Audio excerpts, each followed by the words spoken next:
Hello duelists, today I will be bringing you a deck profile from the floor because I'm feeling oh so low.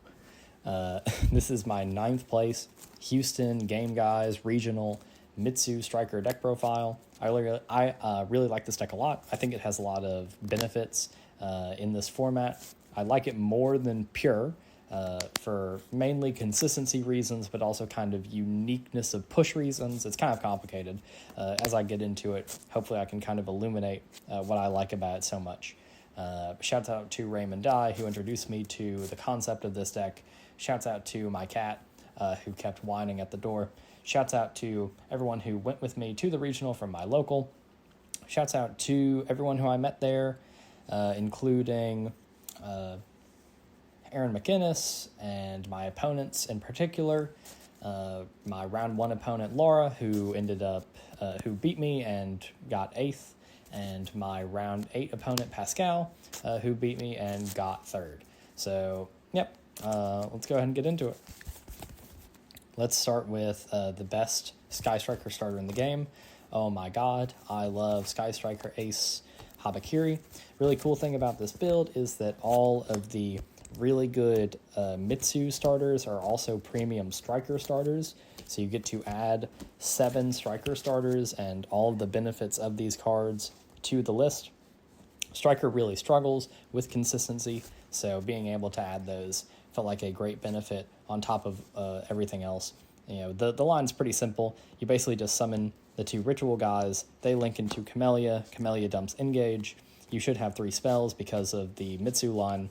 It's all pretty understandable if you've ever done the line a single time. Saji is weird and kind of bad to see in the opener, but he is technically a 2-turn 1-card combo. Can normal him, add prayers, set prayers. Next turn, prayers tribute Saji. That gets you a ritual monster and a ritual spell. Ritual's fine. You don't want to see it in the opener, but it's not terrible. It doesn't brick you like some of the other cards do.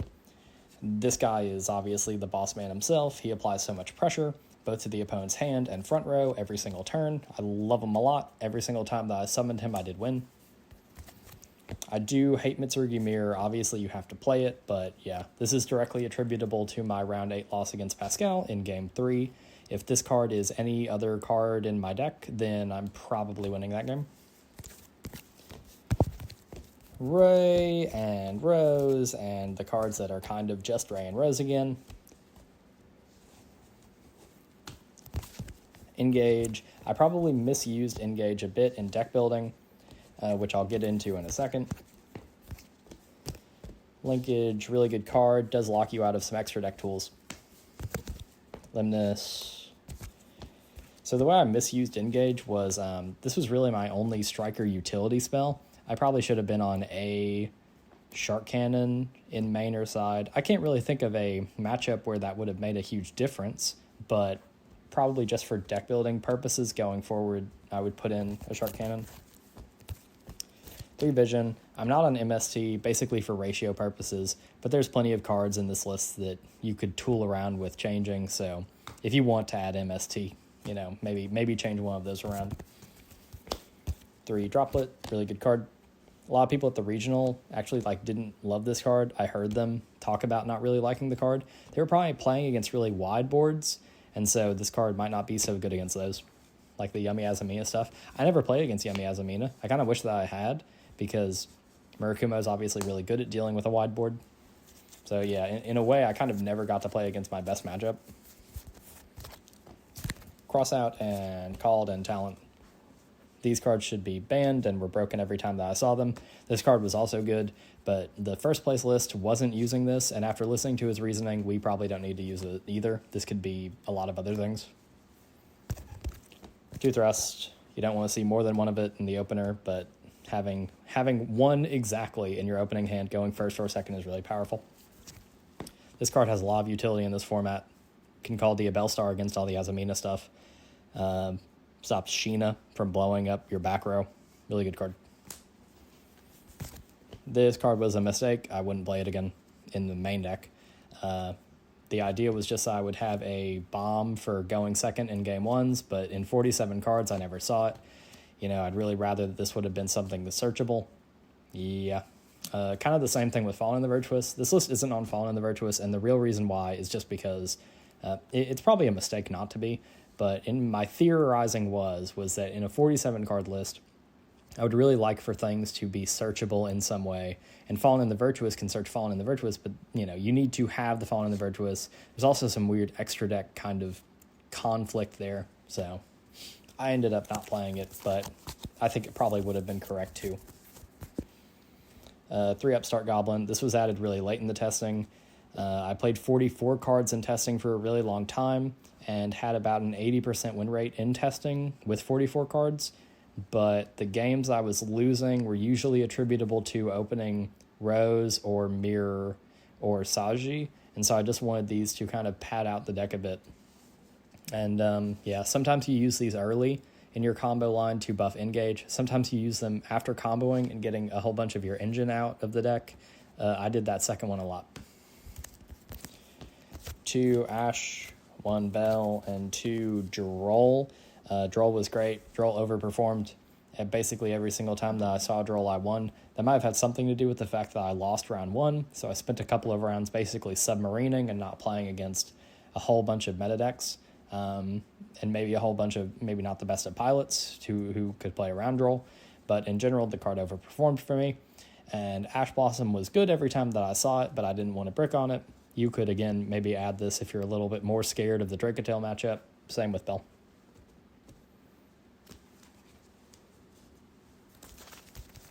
I didn't play a whole bunch of hand traps in main war side. I'm not on the Charmies. You could be, but I didn't want to draw into them. So I basically decided that if I was going to side in hand traps, I wanted them to be things that could blow out specific matchups, one of which is Lancia. There's a lot of Malice players in the Houston area, so I was scared of that. I was also kind of scared of Lunalight, but I didn't play against either of those. This was really good against Hero in round 9.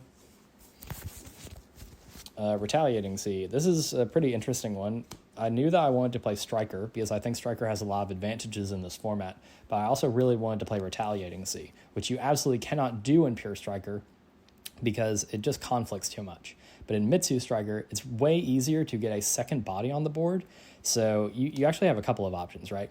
You can get a second body on the board and link off your Retaliating Sea into Camellia. So Retaliating Sea can become a combo piece for you. Or you can maybe, if your Mitsu push is good enough, you can play with your own Retaliating Sea, break the opponent's board, and kill their follow-up, and then you can start doing stuff. If you're not able to kill them, then you can actually start doing Striker plays after the fact. Basically, anytime that I did that, the game was like totally over. And yeah, this card, it won me almost every duel I activated it. It didn't win against Lara game 3, but the rest of my hand was pretty bad. So yeah. Purification came in every single time that I went first. Just a searchable Omni Negate is really strong. Even if they pop it with like a wide backward removal or an MST, just the graveyard effect is really good pressure and it keeps you alive. Different Dimension Ground. I feel like this card kind of defines the format. Cards like it really, really, like I was scared of losing to this card. If you look at the top 8, so many decks in that top 8 lose to cards like this. Beats the meta, beats Rogue, does not beat this deck. So yeah, there's real space in this format for decks to kind of go in on cards like this. Dark Ruler, I saw it in a couple of times, but I never saw it.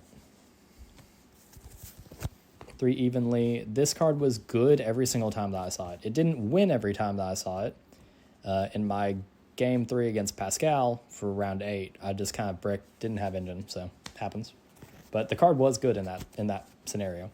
Wosu was cope. Don't play Wosu. This is just because I wanted Hamp, but couldn't get my hands on a Hamp. I thought Hamp would be reprinted in the structure, and then he wasn't. So yeah, sucks.